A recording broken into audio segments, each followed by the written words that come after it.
Welcome back to Network Africa. Somalia's President Mohamed Abdullahi Mohamed has appointed Hassan Ali Kayari as the new Prime Minister a day after his inauguration.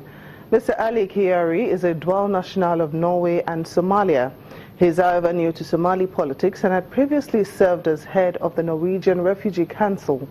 Up until his appointment, he was working as director of UK-based oil exploration firm Soma Oil and Gas. Mr. Kayari is a close associate of former President Hassan Sheikh Mahmoud and is a member of the Hawiye clan, meaning his nomination maintains the traditional clan balance alongside Mr. Mohammed, who is a Darod. The appointment must now be approved by Parliament. In West Africa, Gambia is moving forward after President Adama Barrow's inauguration in Bakau last Saturday. As he announces his cabinet, he must also deal with people who were arrested under the former regime and tortured. Some have been released, but others have disappeared.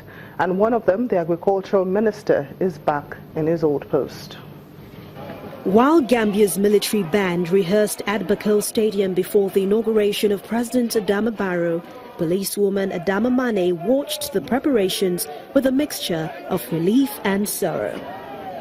Adama Mane and the rest of the family have spent the last 10 years wondering what happened to Abrima Mane, known by all as Chief.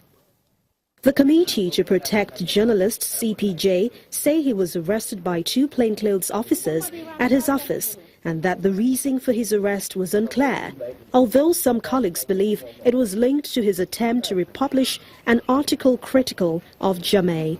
When Barrow ordered the release of a number of political detainees soon after his return from exile in Senegal, Adama Mane went to the precincts in Banjul, hoping she would finally find her brother. I went to headquarters where the list was brought to see if your people is there on the detention. Where I went to, his name is not there, so I have to go to the major crime and lodge a complaint that my brother was also arrested from his office and now he is not seen. Sonko was arrested in January while seeking asylum in Switzerland.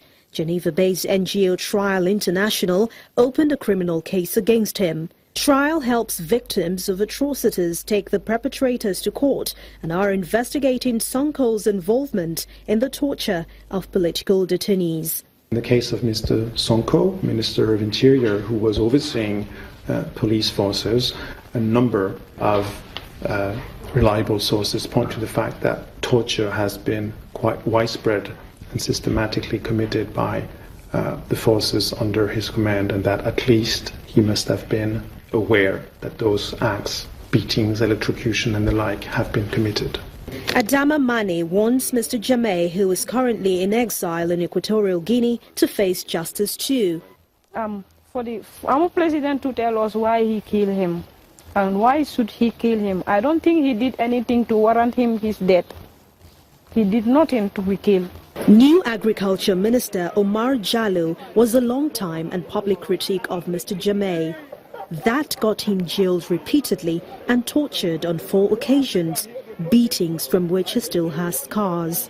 He was among dignitaries at Mr. Barrow's ceremonial inauguration on February the 18th. The president had already been officially sworn in a month ago during a brief exile in Senegal. Barrow, who's 51, has promised sweeping reforms and that his government will respect freedom of speech. Amongst some of his first decisions as president was to reverse Mr. Jammeh's announcement that the Gambia would leave the International Criminal Court (ICC). Musa Sadi Khan, a former editor-in-chief in The Independent, a Gambian newspaper, is watching progress back home closely. Before he fled to the United States, Sadi Khan was arrested and tortured in 2006. They told me that because my problem was my mouth and my hand, so they decided to break my hand into pieces. They hit me with an iron until I hear my bones crack. And then also they came with a bayonet and sliced me with the bayonet here. In the tense 49 days that Jammeh refused to hand over power to Barrow, several people were arrested wearing T-shirts bearing the logo of the hashtag Gambia has decided. The Zimbabwean author Shima Chinodia is promoting African-inspired stories to young readers. Chinodia is one of Zimbabwe's celebrated post-independence writers. He has written 9 novels and various other publications. The award-winning author's work has also been adopted into education curricula in schools around southern Africa. Renowned Zimbabwean novelist and poet Shima Chinodia engages guests at a book reading session for his novel, Chairman of Fools, at a publishing house in Harare. The book is based on a successful writer who returns home from United States and suffers a mental breakdown, only to find himself struggling with African culture and the pulls of modernity that often affect middle-class Zimbabweans. Chinodia says he likes to encourage young minds to read and write and question, as well as explore topics like culture, society and politics to help them get a better sense of reality.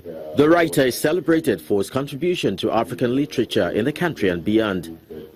His books have been integrated in school curricula across southern Africa over the years. I very much like to think my childhood shaped my career as a writer. I grew up in a house where there were lots of books. My father would always bring books back from work. I don't know where he got them. I hope he didn't steal them. But there were always books, and I grew up loving books. His work touches on different genres, including children's books, film scripts and fiction stories, where he tackles various subjects. Chinodia holds a master's degree in creative writing. He says he likes to observe people and often take down notes of his interactions and experiences, as these incidents later create the foundation of his stories. No author has really just one style. I mean, Shima is a man who loves language. If you look at some of his short stories like Cues or Snow, you can see how he plays with language. He plays with Shinglish, he plays with Shona slang, he parallels traditional Shona with modern, slang, and the way in which English and Shona interact and are developed. So, I mean, the main theme always is family. Family, tradition, and the pressures that tradition is under through modernity. Chinodia is also an editor and screenwriter and has been called upon as a guest speaker and writer at various international book fairs, festivals, conferences. He also lectures at universities. And that's it on Network Africa. Thank you so much for watching. I'm Temitope Fagbemi.